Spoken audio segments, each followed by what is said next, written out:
Professor Paul Dieppe, a UK-based rheumatologist, is funded by the American Institute for Integrated Health on Healing. He's collaborated with numerous colleagues in the UK and US, one of whom is Sara Warber. She's an American primary care physician who also has training in native healing techniques. This short film shows part of an unscripted conversation they had together, when they spoke together about their understanding of healing within the context of healthcare consultation. I think some of what I do is very similar to what healers do. If I get to that point where I can hold that space we were talking about, where there's sort of a capsule around us and we're in a space, if I can hold that space, I think that's getting towards what a healer does. But I think that healers are much more sensitive to using that space and to dealing with energies in it than I am, because I haven't been trained how to do that, and I don't really understand those feelings, those experiences, those energies that are between me and the other person, so I don't know how to use them. I think a healer knows how to use them. And I think that's the difference, but I don't know and I want to learn. What do you think?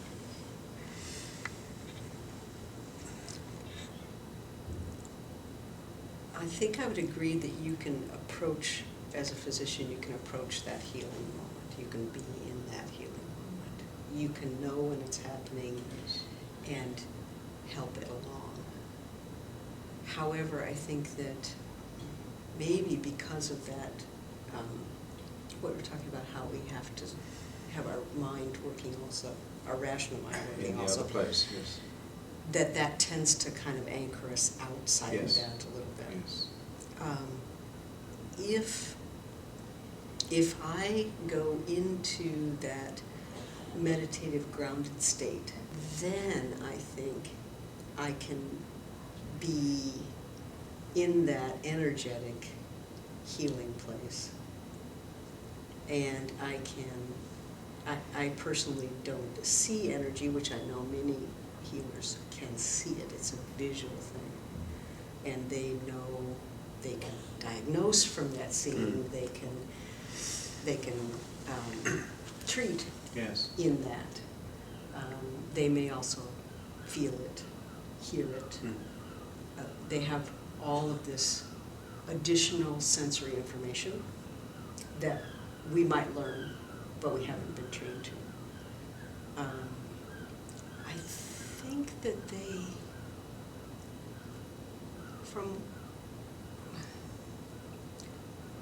I think they also have access to additional help, energetic help, that may be characterized in many different ways. It may be a little like drawing energy up out of the earth. It may be a little like receiving energy from the sky, the creator, the spirits, whatever, that we might not think to go and ask for, but that's where they live. They know that. They're intimately engaged with that and can bring that to bear for the patient in ways that are like what we do when we bring our biomedical in. I agree with all of that. I think the difficulty we have is that those concepts are so at odds with the biomedical thinking that keeps tugging us out of that space, that we find it, at least I find it, extremely difficult to be in effectively in both places at once. And of course I'm really much more comfortable with biomedicine. Absolutely. It's much easier, in a way. It's easier for us because we've learnt it. Yeah. It's like playing the piano. Yes. You've learned to play the piano. You can make a beautiful sound with that instrument. And then someone gives you a saxophone. Yeah, and says, put your heart there. And says, put your heart in the saxophone. And that doesn't work, does it? That's difficult. Right. The people who play the saxophone. Yes, indeed, absolutely. Oh. And you get this, you get the soul music from the saxophone. The jazz. And we can't do that. Yeah, right. Mm-hmm. I think that's a good analogy. Yeah, it is a great analogy, I think. I think that it's about the preparatory work has been done. You've shared the story, you know the problems, you have, you've made your,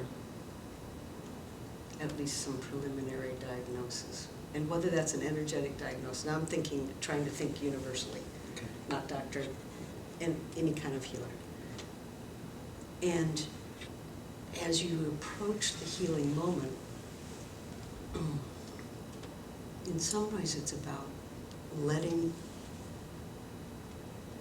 in Native American traditions they talk about becoming the hollow bone.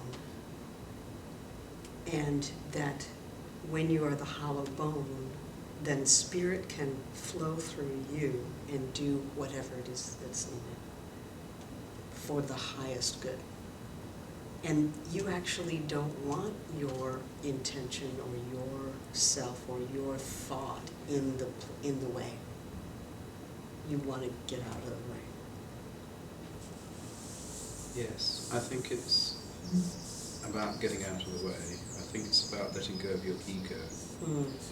And you know, in this world we live in, getting away from your own ego is very difficult. And as doctors, we're sort of taught, in a sense, in a way that expands our ego and makes it important, because we're the doctors, we cure disease, we have the power.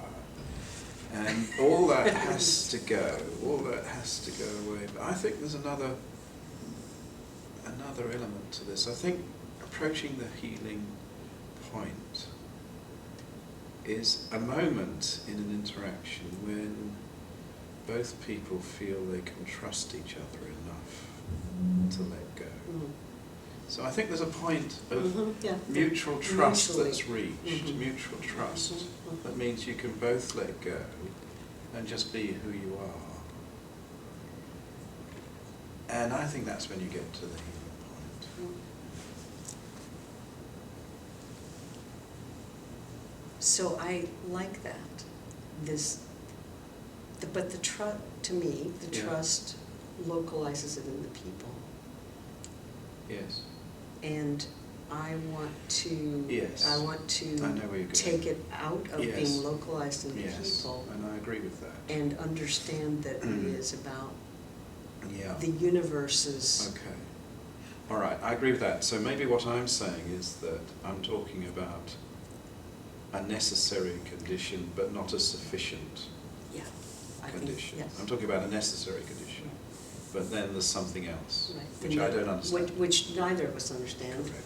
We think energy healers understand it better than we do, Yes, which is part of what we want to know. Indeed so, yes. And I would take it a step further to say that when that moment is reached Mhm. and experienced, both parties are transformed. Absolutely. Both are healed. Absolutely. And we never talk about it that way in medicine. No. And actually, the beauty of it and the joy of it, I mentioned the joy of it earlier, and the joy and the beauty of it is that then the interacting with another person and their distress melts away, and you're no longer fielding another person's distress or being burdened by a problem. Mm-hmm. You're somewhere else that is joyful and loving and beautiful and okay. Yeah. And you're not exhausted by that. No, You're that's filled, right. you're in fact filled by Energized, that. yes. And hopefully that, I mean, I think it happens when that other person is also filled. I agree. It's beautiful. During the conversation you've just heard, Paul and Sara highlighted the concept of a healing moment, or a moment of connection, something that takes place during a consultation which they value highly but do not understand. They'd like your help with this. So we're now going to distribute some cards asking you to give us some ideas about your experience of the healing moment. You don't have to fill these in, but the more information we get from people involved in healing, the better we might be able to understand it and help integrate healing into medical practice. Thanks for your help.